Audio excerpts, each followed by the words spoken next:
Hello, hello. It is so early. I am so tired. I'm literally like, why? Why am I doing this to myself? But I know why. So I'm just gonna dig in. But today is that day where I'm like, oh my God. If I had $1 million and if somebody would pay me $1 million to stay up right now and go on this run, I would be like, keep it, I'm going back to bed. But this is, what's so crazy?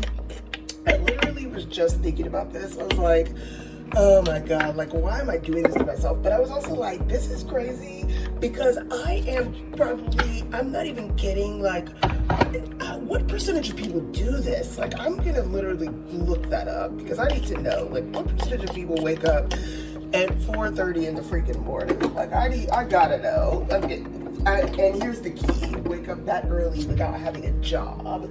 Like, it'd be different if I was working the night shift and the third shift to do this. But I know I'm doing this to myself, my own free will. Free will, ladies and gentlemen, free freaking will. But I hope you're doing well. I am. So today, I'm gonna go on a run in the morning. Obviously, my goal for today is to have another podcast that I have to record. I also am spending more time working on coding the Mirror app, so I'm working on that today. And I'm trying to remind myself every single day, because I felt this yesterday, that I need to be proud of myself for the things that I'm doing. The things that I'm doing that are related to just getting all of this off the ground. Because sometimes it can feel, because I'm a type A personality and because, I'm just constantly so hard on myself, I feel like I'm not doing enough. But I am doing enough. When I think about all of the different things that I'm doing, whether it's recording podcasts, recording these coffee chat vlogs, whether it is, what else am I doing? Filing patents, whether it is filing for trademarks, whether it is starting to do my research on different VC companies, venture capitalists that fund startups, which I'm not going that route at all. Yet I'm bootstrapped, which means everything is coming from my own pocket, but eventually I will want to maybe potentially have someone else come in and help fund, basically invest. But so I want to be ready when that day comes, which is why I'm doing the venture capitalist research. So it's more prepping myself for the future rather than something that's a necessity right now. I also am going to start doing more things that are focused on the future state. So that's everything from thinking through training myself on reading a teleprompter. So I'm going to start doing that.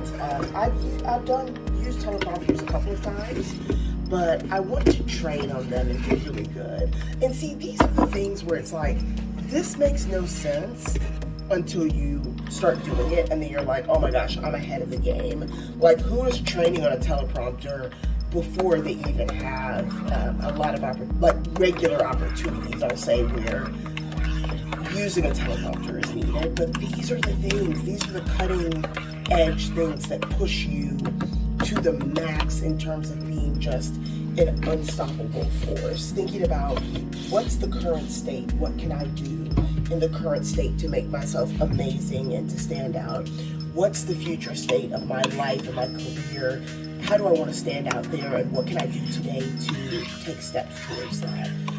I also have been starting to put together a brand new pitch deck, which is basically the presentation, the PowerPoint presentation that all startups use in order to communicate what is the startup about, what problem are you trying to solve, how are you trying to solve it, what demographic of the population is your customer, why do you want that's your customer, what's your total addressable market, which is your TAM.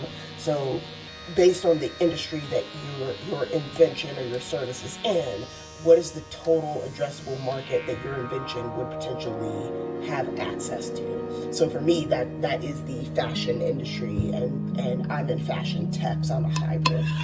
But having access to basically the fashion industry style, personal style, things of that nature, which is a multi-billion-dollar market. And then also thinking through marketing, which I love. And I'm going to show you guys some behind the scenes of some of the stuff that I'm putting together from a marketing perspective. Hopefully I can post that today. I also would love to get feedback. I am trying to ramp up my posting I see all of these different startups and creators who are posting like 10 times a day. Now, that's an insane amount of social media posts, and it's hard as hell to get to a point where you can have that much content. I'm starting to get to that point, but I'm also like, is this feasible? Would I be able to keep it up if I start doing it? Or maybe I do it, maybe I drop, like sometimes 5 to 10 posts a day, and then sometimes it's okay if I only drop 3 or 4. I just got to figure out a rhythm, because right now I'm dropping about 4 posts a day, and I feel like that's not enough based on just seeing how the market is and seeing how TikTok works. And unfortunately, the algorithm freaking sucks, and it forces you to basically become a servant to the app, which that's a whole nother conversation that we can have about why I feel like the way that the current social media apps are set up suck. They're bad for your mental health, and how I'm going to change that with Mirror Mirror. But in the interim, I am a servant to the algorithm of TikTok and Instagram, so I got to do what I got to do to get views. And my goal here is not just to get random views. My goal is that people get inspired by what I'm doing. My goal is that people learn about what I'm doing, so building Mirror Mirror out, and that people get inspired to follow the journey. If they're not following the journey, follow me. If they're not following me, or follow Mirror Mirror itself. And ideally, what I'm looking for is people to sign up for the wait list, because I need people to test the app once it's ready. I'm currently building it. My goal is to have it done by no later than the end of fall, so that I can release it. When I say release it, it will be in the App Store, and then people will be able to download it, use it, and it's going to be the MVP, the minimum viable product, which means it's not going to have all of the functionality that I want it to have for the future. It's going to test my value proposition, which is people want help getting dressed, and they're willing to seek out that help from an AI stylist and from other human beings. That's the question that I'm trying to solve. Do I think that people want help choosing outfits, but also just advice on, do you like this outfit or not? And I think the answer to that is yes, but I'm going to test that value proposition with the MVP of the app, which is going to have limited functionality, but the limited functionality is purposefully done. So with that, let me get ready for my meditation, for my Bible study, and for this 5-mile run. Thanks for tuning in to the latest Coffee Chat vlog, and I can't wait to see you on the next vlog. Cheers to the suck, as David Goggins would say, and as I would say, let's get to freaking work.